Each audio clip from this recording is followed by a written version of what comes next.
शक्ति भवानी की शेरा वाली मैया की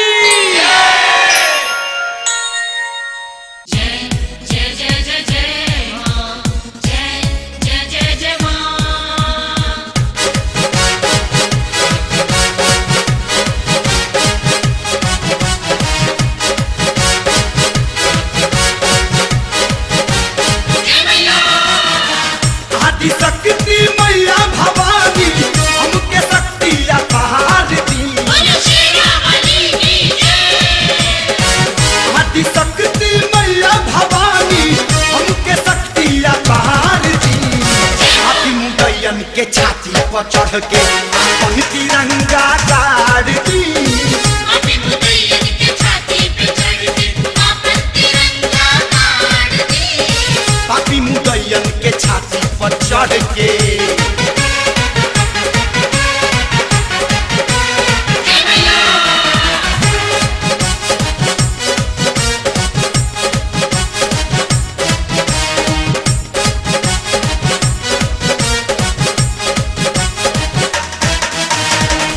गाता त्रिशूल चक्र देती एक बार जी। वो हनी के जाई के मीठा दिया अचार जी। गाता त्रिशूल चक्र देती एक बार जी। वो हनी के जाई के मीठा दिया अचार जी। तुम्हारा बघवा जैसन ये मैया, तुम्हारा बघवा जैसन ये मैया, हमहू जाके दहाड़ दी। पापी मुदैयन के छाती पर चढ़ के अपन तिरंगा गाड़ दी। आदि मुदैयन के छाती पे चढ़ के अपन तिरंगा गाड़ दी। पापी मुदैयन के छाती पर चढ़ के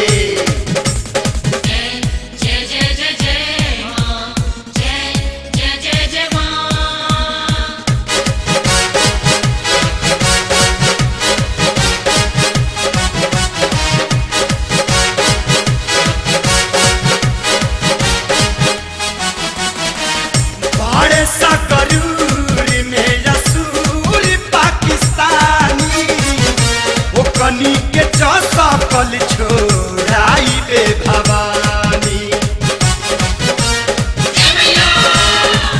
बड़े सा गरूर में रसूल पाकिस्तानी। वो कनी के चौसा पल छोड़ाई बे भवानी। जवन सीमा पर गोदर मचावे, जवन सीमा पर गोदर मचावे, चुनुका सभनी के महान जी। पापी मुदैयन के छाती पर चढ़ के अपन तिरंगा गाड़ दी। आदि मुदैयन के छाती पे चढ़ के अपन तिरंगा गाड़ दी। पापी मुदैयन के छाती पर चढ़ के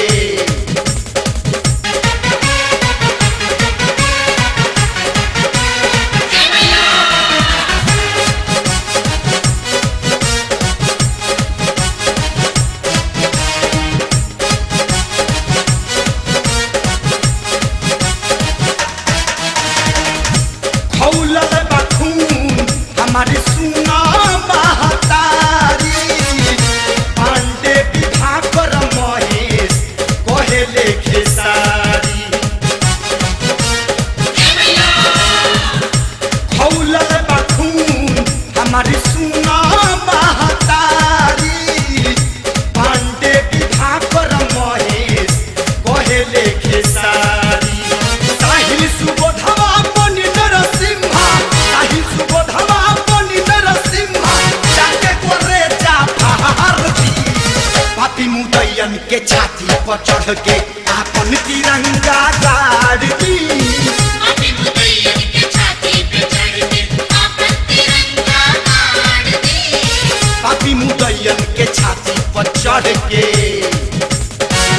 आदि शक्ति मैया भवानी हमके शक्ति अपार दी। पापी मुदैयन के छाती पर चढ़ के अपन तिरंगा गाड़ दी। आदि मुदैयन के छाती पे चढ़ के अपन तिरंगा गाड़ दी। पापी मुदैयन जय मैया